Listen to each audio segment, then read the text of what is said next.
Hi there, today I'm going to be making Mexican chocolate tablet, and this is on my website. It's in Keeping It Simple, and it also featured in my Mexican cooking class. And I went to Mexico last year and actually tasted the Real Dealio Mexican tablet. I've tasted it before, but I had forgotten just how grainy it is. So we're actually using organic golden caster sugar, which will be slightly less gritty in your mouthfeel.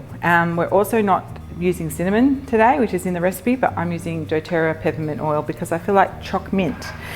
Just to let you know, I have roasted the vanilla bean. So the reason for doing this is that it will now snap. You can hear that. And this will mill down quite finely to nothing. Now, I've just already made the Mexican caramelized mango tart with chocolate. So we're just using the same bowl because there's some chocolate in there already. So I've got the toasted almonds as well, so they're all going in with those. Wow. And this is the easiest recipe ever. I used to separate it and do it all different. I'm whacking it all in together because it works. Okay, 50 grams of cacao butter. Now, cacao butter is the product that comes when cocoa is made. So they press the chocolate beans or the chocolate and they get the cacao butter comes out, and this is the prized ingredient in chocolate. This is what costs the money. So we're using 50 grams of that. And you know, you could do it without. You could use coconut oil if you didn't have this, but it won't stay solid at room temperature.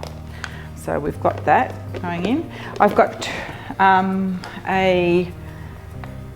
this is a 340 gram bag of Vega Real. So there are several flavors of Criollo Bru. Criollo Bru is a roasted ground chocolate bean that is essentially 100% chocolate, so with nothing else added. So that's what I'm using as the chocolate base for this recipe.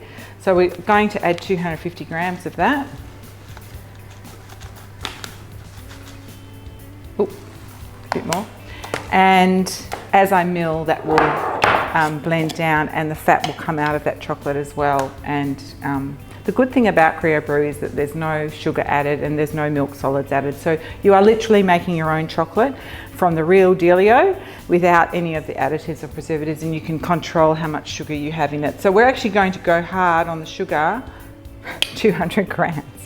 But you kind of need it. And if you wanted to use raw sugar, that's also okay. It's more authentic, in fact, to have the raw or panela sugar. Panela is the Mexican version of Rapadura sugar, and it's just a brand name essentially. So it's dehydrated sugarcane juice.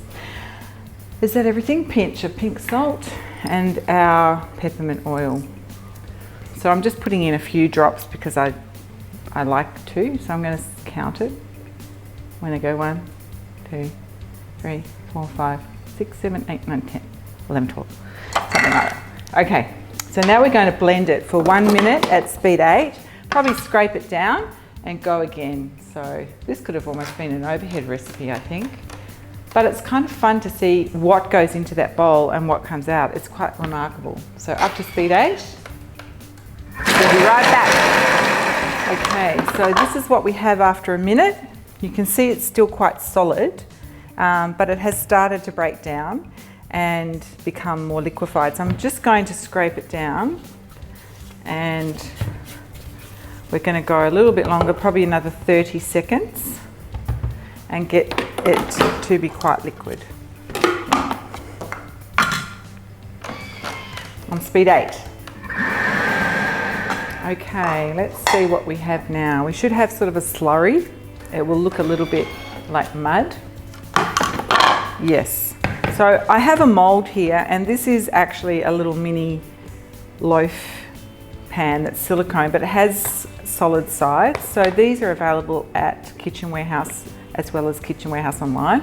And I really like them for this purpose because you can just push that mold out when it's done, and it's just an easy way to get it out. So I'm going to pour it into the mold. It'll make a bit of a mess, but you can see how liquid that is now, and kind of just fill up the mold. And then we'll refrigerate it. If you refrigerate it too quickly, or if you bring the temperature down too fast, the chocolate will bloom. And I think we're going to be doing that today. just because we're in a hurry to show you the end result.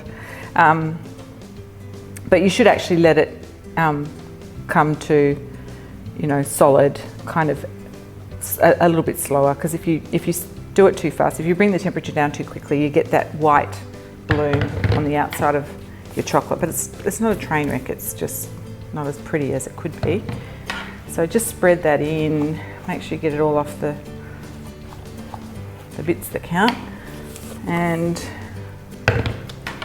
wow, it tastes really good. The mint is very strong, like just 10 drops in that whole mix is quite enough. And just a little bit more there.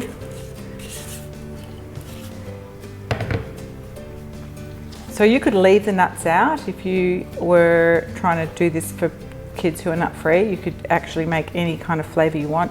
You could add any oils that you want. The wild orange oil from doTERRA would be stunning. You'd have a Jaffa bar. Also, you know, you can add in chili, you could add in cinnamon, anything that, you know, you like in chocolate. It would be just delicious in here. Okay, we're just going to tap that down, and you can see it'll go all glossy, and that's kind of what you're hoping for. So I'll just clean that up. Okay, we'll put them in the fridge. Might even put them in the freezer and see how we go. We'll get them back to you and show you just as soon as I can lick my fingers clean.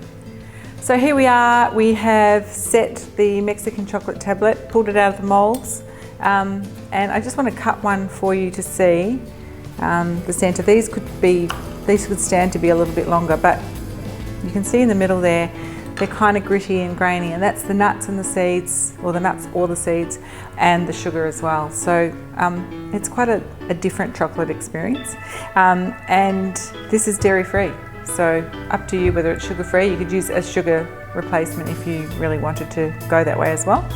And give it a whirl and see how you go, and I hope you enjoy that recipe. Thanks.